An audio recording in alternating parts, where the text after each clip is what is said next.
તરફ રાજકોટની અંદર સતત બીજા દિવસે જળબંબાકારની સ્થિતિ સતત બીજા દિવસે રાજકોટમાં વરસાદ વરસી રહ્યો છે। ધોધમાર વરસાદ રાજકોટના અલગ અલગ વિસ્તારોમાં રૈયા રોડ યાગ્રિક રોડમાં ધોધમાર વરસાદ રાજકોટમાં ધોધમાર વરસાદને કારણે પાણી ભરાયા છે। અનેક વિસ્તારોની અંદર પાણી ભરાવાની શરૂઆત થઈ છે। આજે બીજા દિવસે પણ રાજકોટ શહેરમાં ધોધમાર વરસાદ। વધુ જાણકારી મેળવીએ અમારા સંવાદદાતા પરાક્રમ આપણી સાથે જોડાયા છે। પરાક્રમ, આજે બીજા દિવસે રાજકોટની અંદર વરસાદ વરસી રહ્યો છે। કયા કયા વિસ્તારમાં કેટલો વરસાદ છે, ક્યાં ક્યાં પાણી ભરાવાની સ્થિતિ?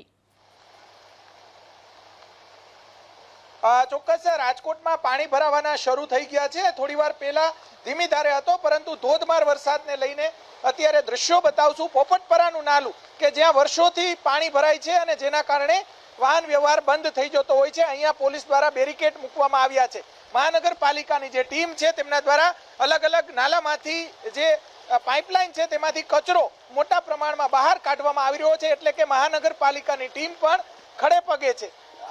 અત્યારે દ્રશ્યો બતાવશું। રાજકોટમાં અત્યાર સુધીમાં 7.5 થી 8.5 ઇંચ જેટલો અલગ અલગ ઝોનમાં વરસાદ છે। સૌથી વધુ રાજકોટ શહેર ઉપરાંત રાજકોટ તાલુકાની અંદર વરસાદ છે, ત્યારબાદ પડદરી, લોધિકા, ગોંડલ, કોટડા, સાંગાણી આ તમામ ગામો છે, તેની તમામ તાલુકાઓ છે તેની અંદર જોરદાર વરસાદ છે। જન્માષ્ટમી ખેડૂતોની સુધરી ગઈ હોય તે પ્રમાણેનો માહોલ જોવા મળી રહ્યો છે।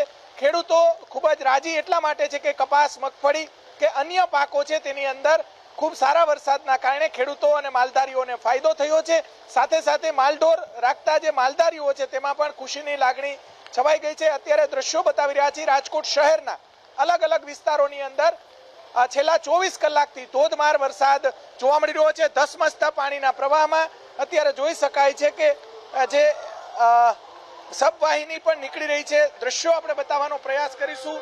અલગ અલગ વિસ્તારોની અંદર જે પાણી ભરાય છે એ પાણી ભરાયેલા જોવા મળી રહ્યા છે। સીધા દ્રશ્યો આપણે બતાવશું। રાજકોટ એક જે બાઇક ચાલક છે તે ફસાયા છે, એ દ્રશ્યો આપણે બતાવવાનો પ્રયાસ કરીશું।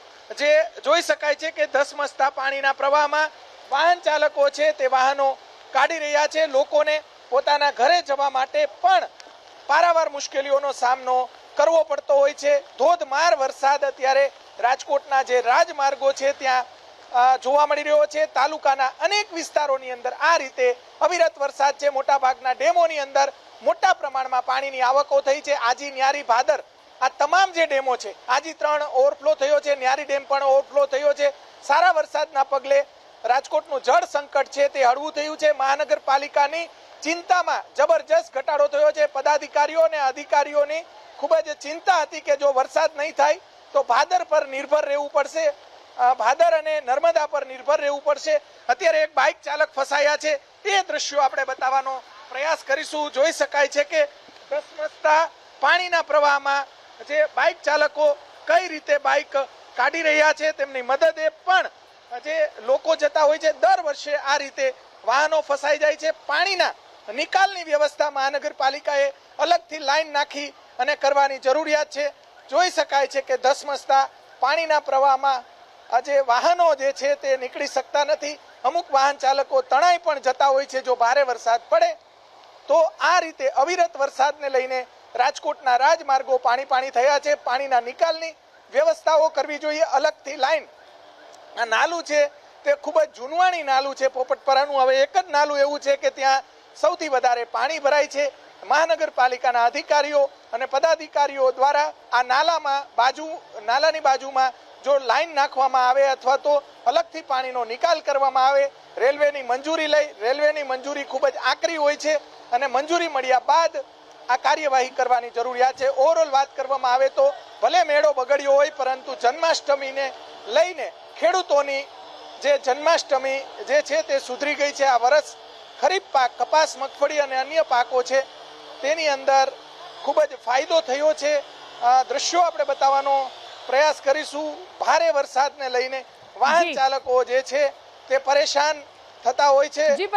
જે અનેક વાહનો જે છે તે બંધ થઈ ગયેલા જોવા મળી રહ્યા છે। હજી એક ભાઈ ફસાયા છે, એ દ્રશ્યો આપણે બતાવવાનો પ્રયાસ કરીશું। જોઈ શકાય છે કે અહીંયા સ્થાનિક લોકો છે તેમના દ્વારા વાહનો જે છે તે કાઢવા માટે મદદ કરતા હોય છે। દ્રશ્યો બતાવવાનો પ્રયાસ કરીશું। અંદરની તરફ પણ અનેક લોકો ચાલીને આવે છે। અહીંયા બેરિકેડ મૂકવામાં આવ્યા છે, છતાં પણ વાહન ચાલકોને ના છૂટકે નીકળવાની ફરજ પડતી હોય છે. જો જી આભાર પરાક્રમ, તમામ જાણકારી અને માહિતી આપવા માટે.